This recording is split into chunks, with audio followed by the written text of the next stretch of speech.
Ġew investiti madwar 2.8 miljun euro fuq 3 snin għal 3 djar fil-komunità li jagħtu kenn u appoġġ lil persuni bi sfidi ta' saħħa mentali. Id-Deputat Prim Ministru Ministru għas-Saħħa Ian Burge ħabbar dan l-investiment waqt l-iffirmar ta' ftehim bejn is-Servizzi Nazzjonali għas-Saħħa Mentali u l-Fondazzjoni Suret il-Bniedem li tmexxi Dar Imelda, Dar Franġisk u Dar Viktorja li flimkien kapaċi joffru għajnuna lil 32 persuna.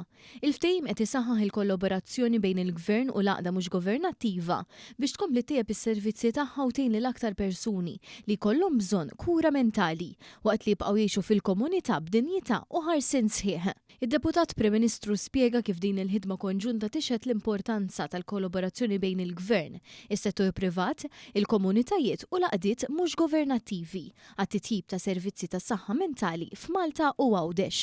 Il-ħidma l-kollaborazzjoni ma' qdiet mhux governattivi illi hija essenzjali fl-istrateġija għal kura ta' saħħa mentali. Ħares il-qudiem illi mhux biss naraw iżjed frott minn dawn il-kollaborazzjonijiet imma anke naħdmu ma' iżjed entitajiet. Iċ-Chairperson tal-Fondazzjoni Suret il-Bniedem Dr. Marik Xiberras faħret dan il-ftehim li qed jagħti aktar ċertezza biex is-servizzi f'dawn it-tliet djar jibqgħu jittjiebu b'mod sostenibbli fis-snin li ġejjin.